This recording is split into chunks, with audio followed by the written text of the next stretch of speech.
Voltamos, pessoal, e agora para falar sobre um tema bastante específico: eletrocardiograma e arritmias cardíacas.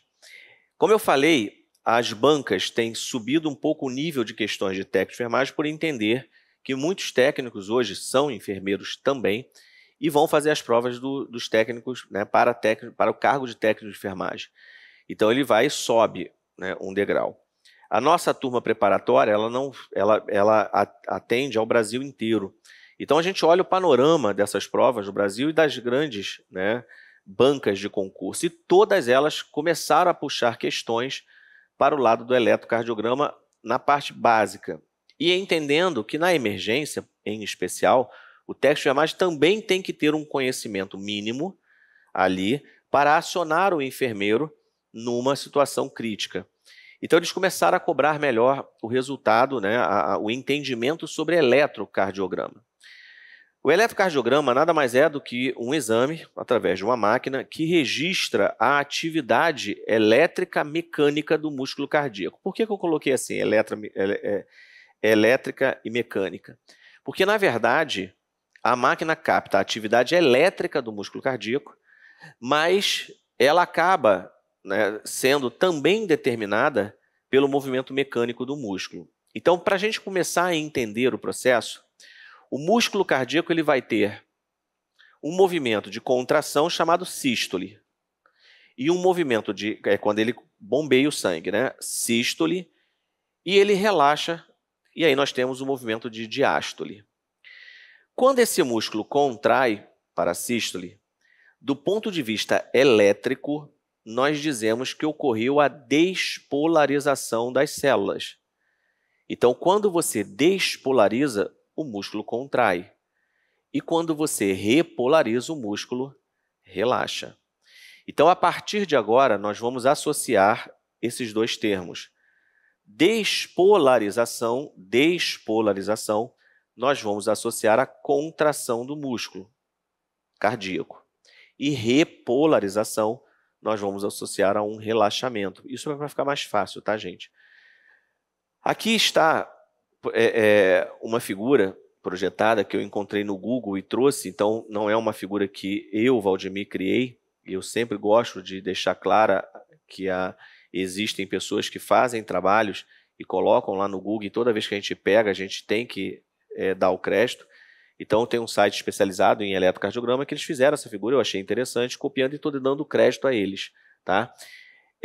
Que mostra como esse impulso elétrico percorre o músculo cardíaco. E eu vou reproduzir isso aqui. A primeira estrutura que gera impulso elétrico é o chamado nó sinusal ou sinoatrial, tá? Ele é o chamado marca-passo do coração. E ele está localizado no átrio direito. Então ele dispara 60 a 100 impulsos por minuto, o que vai gerar a frequência cardíaca, 60 a 100 batimentos. Cada disparo é uma contração, tá certo? Então, a partir dali, no momento em que ele dispara o estímulo e ele está localizado nos átrios, você tem esse impulso percorrendo os átrios e aí você vai ter a despolarização atrial. E a despolarização atrial, que é o momento em que os dois átomos aqui vão ficar iluminados, você tem a formação no eletrocardiograma da onda P. Então, no momento em que dispara e despolariza os átrios, esse aqui é o evento 2, tá? É o evento 2, despolarização dos átrios. Então, no momento que você tem a despolarização atrial, esse estímulo ele vai ser conduzido a uma segunda estrutura que tem um nó, que é o chamado nó átrio-ventricular. o nó átrio ventricular ele fica exatamente entre átrio e ventrículo. E esse nó tem um papel importante. Aqui na figura ele está bem aqui, ó. Ele vai piscar, ó, tá vendo? Se você ficar olhando no vídeo, você vai ver que ele vai piscar, vai acender e apagar. O nó átrio ventricular tem um papel importante nessa história. Por quê? Sinusal disparou o estímulo rapidamente, é muito rápido, gente. Ele percorre os átrios e despolariza. O átrio contrai, a máquina de eletro registra a onda P. Nesse momento que ela registra a onda P, o impulso elétrico já chegou no nó átrio ventricular. Só que observa, no momento em que os átrios estão contraindo, eles estão jogando o sangue para os ventrículos, que tem que estar relaxado para ele poder encher. Então, o átrio contrai e o ventrículo tem que estar relaxado. O nó átrio ventricular, ele retém milissegundos esse impulso elétrico nele para depois liberar o impulso. Valdemir, por que isso é fundamental e importante? Se o impulso elétrico, gente, passasse de átrio para ventrículo direto, sem ter uma pausa, átrio e ventrículo contrairiam praticamente juntos, e aí não ia dar tempo, os átrios não iam conseguir encher os ventrículos. Então, no momento que o átrio contrai, o ventrículo fica relaxado por mais um tempo, porque o impulso elétrico sofre uma retenção no nó átrio ventricular. Aí depois esse impulso sai por uma estrutura chamada feixe de His, tá? Chega numa estrutura chamada fibra de Purkinje e aí alcança os ventrículos. E aí nos ventrículos você vai ter a despolarização ventricular e isso vai gerar no elétron, então, enquanto está no nó átrio ventricular, feixe de His, porque tem uma linha reta sendo traçada. Aí depois, quando chega nos ventrículos, faz o famoso complexo QRS, que é o evento 6, e aí ocorre a despolarização ventricular e, posteriormente, quando o músculo relaxa, a máquina entende que houve um novo movimento e registra também a repolarização dos ventrículos através da onda T. Aqui é através do complexo QRS. Por que eu estou explicando dessa forma? Porque a banca pode perguntar para vocês o que significa a onda P no elétron. O que significa a onda P no elétron? A onda P é isso aqui, ó, despolarização atrial. O que significa o complexo QRS no elétron? O complexo QRS é a despolarização de quem? Ventricular. E o que significa a onda T no elétron? A repolarização ventricular. Geralmente são essas três perguntas. O que significa a onda P? O que significa o complexo QRS? O que significa a onda T no elétron? Onda P, despolarização atrial. QRS, despolarização ventricular. E onda T, repolarização ventricular. Tá certo? Dito isso, e a partir desse processo, nós temos a possibilidade, tá, de mapear como está a atividade elétrica cardíaca. Mas, para isso, é importante entender como o eletro é feito, em termos de exame. E aí, vamos lá, gente. Vou apagar agora aqui o nosso caminhar do impulso elétrico. Já reconhecemos as principais ondas. Existem outras, tá, gente? No material de apoio, eu coloquei, inclusive, os intervalos. Tem uma série de possibilidades de estudo. Intervalo PP, que é a distância entre duas ondas P no elétron. Intervalo RR, que é a distância entre duas ondas R do complexo QRS. Segmento ST, que a gente já falou no infarto. Existem outras coisas a se estudar no eletrocardiograma. Mas para as provas de técnico, em especial, o que significa a onda P, o QRS e a onda T são importantes. Agora, como é que a gente faz, né? O que é esse exame chamado eletrocardiograma? Bom, o eletro normal, então vou botar aqui, ó, eletrocardiograma normal, tem 12 derivações. Tudo isso aqui cai em prova. Dessas 12 derivações, 6 são as chamadas periféricas.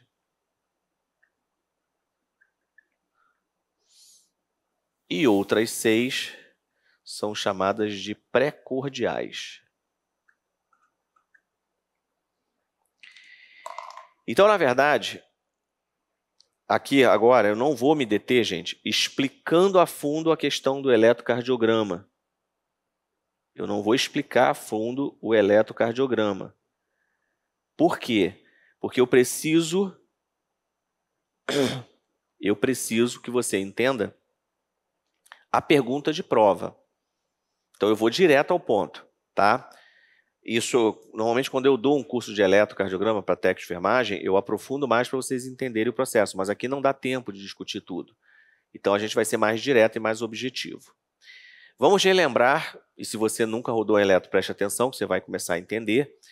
O coração é um músculo voltado para o lado esquerdo e para trás. Essa é a posição anatômica dele. Então, ele é voltado para o lado esquerdo e para trás. O nó sinusal, que é quem inicia o processo elétrico, que é o marca-passo, está localizado no átrio direito. O homem, né, a posição anatômica universal no homem é assim, ó, é a pessoa em pé, com as pernas paralelas, o braço aberto, as mãos espalmadas para frente, tá? Essa é a posição universal. E aí, quando você tem essa posição, o coração vai estar voltado para o lado esquerdo e para trás. Então, teve um cara que é o chamado, né, o Dr. Einthoven, que criou a eletrocardiografia há muito tempo. E é um exame que, desde que foi criado até hoje, é um dos exames mais simples e mais eficientes para acompanhamento de área cardíaca. Então, esse cara, Dr. Einthoven, ele estudou e ele viu o seguinte: se nós colocássemos eletrodos que conseguissem captar a atividade elétrica cardíaca, a gente conseguiria estudar o órgão. E aí ele colocou um eletrodo no braço direito. Tá? Ele colocou um eletrodo no braço direito. Ele colocou um eletrodo no braço esquerdo. E ele colocou um eletrodo na perna esquerda. E fez o famoso triângulo de Einthoven. Aqui o triângulo, ó. Aqui no desenho, ele está mais centralizado, tá, gente? Por uma questão pedagógica, para se entender melhor o processo. Mas lembra que o coração é voltado para o lado esquerdo, então o triângulo fica um pouquinho deitado. Tá?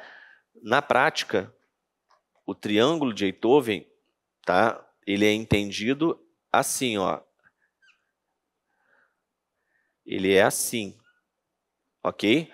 Onde eu tenho aqui o braço direito, aqui o braço esquerdo e aqui a perna esquerda.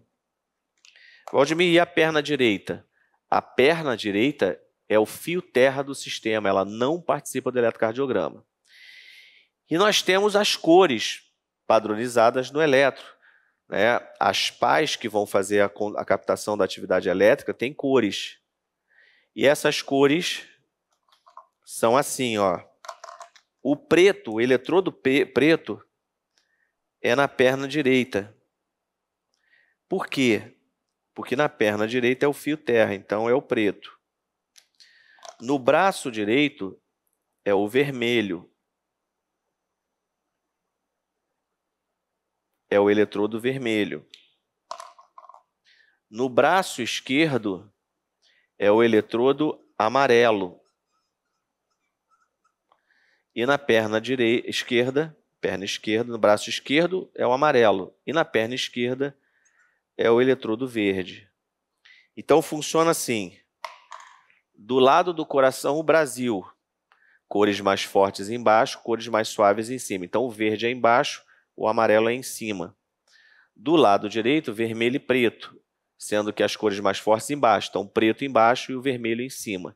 Isso cai em prova, Valdemir? Cai. E o cara pergunta se o eletrodo vermelho está em qual braço, ou qual perna, em qual local.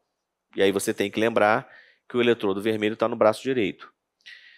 O eletrodo direito, como tudo no eletro é em inglês, nós temos 6 derivações periféricas, sendo que 3 são chamadas de unipolar, porque só vai ter um eletrodo funcionando. Unipolar. Elas são o AVR, R, gente, é de right, direito. Então, está aqui o AVR, ó. O AVR é o eletrodo do braço direito, ele lendo sozinho a condução elétrica. Nós temos o AVL, L de left, esquerdo, então está aqui o AVL, ó. E nós temos o AVF, F de foot, pé, então está aqui o AVF, é o que é colocado na perna esquerda. Então, observa, braço direito, AVR, braço esquerdo, AVL, e perna esquerda, AVF. Lembrando que a perna direita é apenas o estabilizador do traçado, é o fio terra. Então, aqui nós temos 3 derivações periféricas, AVR, AVL e AVF. Tem exercício disso no material de apoio, para você treinar.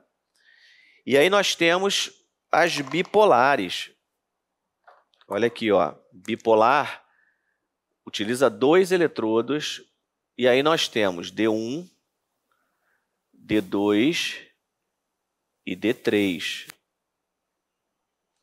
Então, no triângulo, seria assim, ó, AVR, o que está no braço direito, AVL, o que está no braço esquerdo, e AVF, o que está na perna esquerda. D1 é o eletrodo da diferença entre os 2 braços, D2, a diferença do braço direito com a perna esquerda, e D3, a diferença do braço esquerdo para a perna esquerda. Tá? Olha aqui, ó, D1, D2, D3. E aí eu tenho o AVR, o AVL e o AVF. Lembrando que o desenho, por uma questão pedagógica, ele não puxa para o lado esquerdo. Ele faz mais centralizado. Aqui eu desenhei o que aparece às vezes em prova. E na apostila de vocês está assim, tá? O material de apoio de vocês está assim. É o triângulo que vai aparecer na prova. A prova modifica a figura original. Então, nós temos 6 derivações periféricas. AVR, AVL, AVF, D1, D2, D3. Aí na prova aparece D4, D5, D6, tem tudo errado. Vai até D3. E nós temos 6 derivações pré-cordiais. As derivações pré-cordiais, elas são mais fáceis porque é tudo V. V1, V2, V3, V4, V5 e V6. É tudo V. Aí é pré-córdio, né, gente? É tórax. Quarto espaço intercostal. Cuidado com a prática, tá? Prática, muita gente roda eletro errado. Sobe aqui para o segundo espaço intercostal e acha que não interfere. Só que está vendo outra coisa que não é o ventrículo, porque as derivações pré-cordiais, elas são ventriculares. Se você subir para o segundo espaço intercostal, você não está avaliando o ventrículo. Tá? Então, é quarto espaço intercostal, aí V1 lado direito, V2 lado esquerdo, linha parasternal, quarto espaço intercostal, V3 espaço médio entre V2 e V4, V4 quinto espaço intercostal, linha M clavicular, V5 quinto espaço intercostal, linha anterior axilar. Então é assim, ó, V1 quarto espaço intercostal à direita do externo. V2, quarto espaço intercostal à esquerda do externo. V3 é o espaço médio entre V2 e V4. É o ponto médio entre V2 e V4. V4 é o quinto espaço intercostal, linha M clavicular. V5 é o quinto espaço intercostal, linha anterior axilar. E V6 é o quinto espaço intercostal, linha média axilar. Aí eu tenho V1, V2, V3, V4, V5 e V6. São as 6 derivações pré-cordiais. E aí você consegue 12 formas diferentes de olhar a condução elétrica cardíaca, e isso é o eletrocardiograma. Tá certo, pessoal? E a partir daí nós temos as ondas que a gente já conversou e eu já identifiquei. A onda P representa o quê? Lembra? Despolarização atrial. O complexo QRS representa o quê? Lembra? Despolarização ventricular.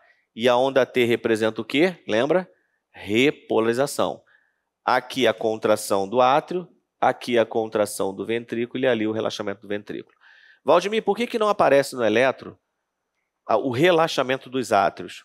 Não aparece, gente, porque no momento que os átrios estão relaxando, os ventrículos estão contraindo e a massa muscular cardíaca maior é ventricular.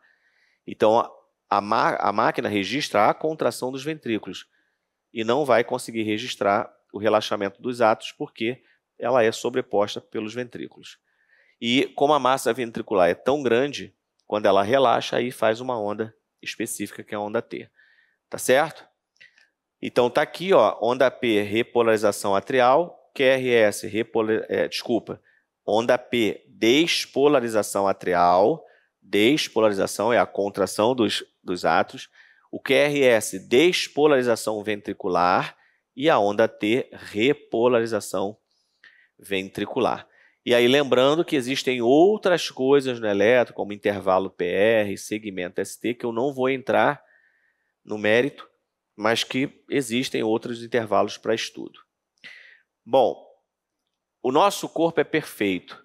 O nó sinusal, ele é o marca-passo do coração. Então, ele faz uma frequência, que é a frequência cardíaca, gente, 60 a 100 batimentos por minuto. Ou seja, o nó sinusal dispara 60 a 100 impulsos por minuto, que é o que faz, cada impulso é um batimento. Tá? Então, o marca-passo do coração é o nó sinusal. Se ele falhar, o nó atrioventricular pode assumir, tá? E aí não vai ter a frequência de 60 a 100. Eu botei o 60 a 100 aqui para provocar, tá? Não vai ter a frequência de 60 a 100. Vai ser uma frequência de 40 a 60 batimentos por minuto. É só para não deixar o ventrículo parar. E se o nó atrioventricular falhar, você tem ali 30 a 40 batimentos por minuto com um marca-passo ectópico. A partir daí, o que nós vamos ter são as principais arritmias cardíacas. E assim, pessoal, cai pouco em concurso ainda, mas já tem questão de arritmia cardíaca para técnico de enfermagem. Por isso que eu estou trazendo essa novidade para o curso. Antigamente, na nossa turma regular, eu não falava de arritmias cardíacas, porque não caía em prova. Agora começa a cair. Então, agora eu estou trazendo a discussão. Mas eu vou trabalhar as principais, que são as que caem. Então, na verdade, são 4 arritmias. O flutter atrial, a fibrilação atrial, a taquicardia ventricular e a fibrilação ventricular. Vamos olhar as características. O flutter atrial, você tem um traçado bem típico, porque você tem um foco ectópico. O que é um foco ectópico, gente? É quando uma célula cardíaca resolve estimular o coração além do sinusal. Toda célula cardíaca pode gerar potencial elétrico, mas no normal ela não fazer isso. Ela responde a uma estimulação elétrica, mas ela não dispara um estímulo. Mas, por vezes, uma célula se rebela, começa a disparar impulso elétrico, e isso é chamado foco ectópico. É o que aconteceu aqui no átrio. Surgiram focos ectópicos que estão disparando e a frequência atrial flutua de 250 a 400 batimentos no minuto. Os ventrículos não podem receber todos esses estímulos, senão eles não conseguem bombear e para. Então, ocorre um bloqueio, esses estímulos produzidos nos átrios não chegam aos ventrículos, e a frequência ventricular, que é a frequência que a gente vai obter no pulso do paciente, ela é bem menor, 75 a 150. Tá? Só que o fato dos átrios estarem contraindo numa velocidade muito grande gera um traçado típico, ó, parece um dente de serra, um serrote. E aí eu não consigo identificar nesse traçado as ondas P's, que representam a atividade sinusal. E aí eu chamo tudo de onda F. Então, repara, Valdemir, para a prova, o que eu tenho que saber? Eu não gosto muito da área de cardiologia, mas eu sei que você está me dizendo que isso aí cai, então eu preciso saber. Mas o que eu preciso gravar? Como é que isso cai em prova? Isso cai em prova assim, gente. A arritmia caracterizada, olhando ali para a projeção, tá? A arritmia caracterizada por frequência atrial de 250 a 400 batimentos por minuto, traçado em dente de serra e onda F substituindo a onda P é chamada de... Gente, se só tem uma arritmia, só tem uma com isso. Só tem uma arritmia, que é a frequência de 250 a 400, que o traçado é em dente de serra e que você tem uma onda F substituindo a P. Essa arritmia é o flutter atrial. É assim que cai. E aí eu faço cardioversão, que pode ser química farmacológica, ou com medicamento chamado adenosina, ou a cardioversão elétrica, e a gente resolve o problema. Tá? Tem que fazer, se o paciente perdurar 48 horas com flutter, a gente tem que fazer um ecocardiograma para ver se não formou coágulo dentro da câmara, porque eu só posso cardioverter se ele não tiver coágulo. Bem, flutter atrial é isso. Vamos ver se dá para confundir com a fibrilação? O que é a fibrilação atrial? A fibrilação atrial, a bagunça elétrica chegou a tal ponto, e aí a literatura te diz que na fibrilação atrial nós temos de 300 a 600 disparos elétricos, batimentos, mas não é um batimento efetivo. O músculo fibrilando, gente, ele fica tremendo, mas sem efetivamente contrair. Então, nesse momento, a principal característica é a ausência de onda P. Essa é a expressão que vai te jogar para a fibrilação atrial. Lá no flutter, nós falamos que a onda P foi substituída por onda F. Como eu não sei, eu sei que a onda P está ali, gente, no flutter. No flutter atrial, eu sei que tem onda P porque o sinusal está lá trabalhando. Só que eu não consigo identificar ela. Então, eu chamo tudo de onda F. Aqui eu não tenho contração. Então, se eu não tenho contração dos átomos, não forma onda. Então, aqui é a ausência. E se aparecer essa expressão no enunciado da questão, você pode marcar sem medo fibrilação atrial. A arritmia é caracterizada por ritmo caótico, ausência de onda P. Apareceu a ausência de onda P e perguntou que arritmia é. Estamos falando da fibrilação. E o tratamento da fibrilação é praticamente o mesmo do flutter. Você faz um eco para ver se não tem coágulo. Se não tiver coágulo, você cardioverte. Faz cardioversão química ou elétrica. Tá?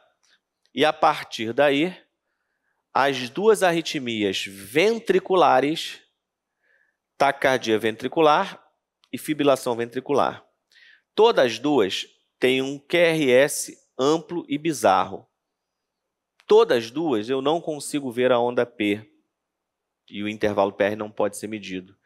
Então, a taquicardia e a fibrilação ventricular vão apresentar um QRS muito similar. Ué, Valdemir, são arritmias ventriculares, focos ectópicos que surgiram no ventrículo. Então, qual é a diferença entre elas? Olha o nome, gente, taquicardia ventricular, a frequência cardíaca aumentou. Então, a frequência cardíaca pode chegar até 200 batimentos por minuto. A arritmia é caracterizada por complexo QRS amplo e disforme, que você tem um pulso de até 200 batimentos por minuto, e uma onda P que não é visualizada, isso é taquicardia ventricular. E aí o tratamento é a cardioversão sincronizada à onda R. O que é diferente da fibrilação? Fibrilação ventricular é a principal forma de parada cardíaca. Então, se eu tenho um paciente em parada cardíaca, eu não tenho pulso. Olha a diferença para a taquicardia ventricular. A taquicardia você tem uma frequência de até 200. Na fibrilação você não tem pulso. E aí o que a gente faz? A gente desfibrila o paciente. O tratamento também é diferente. Lembrando que a taquicardia ventricular sem pulso não entra aqui, tá? Ela é também uma forma de parada cardíaca, mas eu trato com vocês, né, na aula de emergência, como eu já falei. Então, aqui é só comparando a taquicardia ventricular, que é uma arritmia cardíaca, da fibrilação ventricular, que é uma outra arritmia. E assim terminamos, né, a nossa parte de cardiologia. Volta, revisa toda essa parte, porque cai. Porque no próximo bloco nós vamos iniciar um tema novo. Nós vamos falar de neurologia. Vamos ver toda a parte neurológica do que cai em concurso, para que você não seja derrubado. Sai daí não, eu já volto.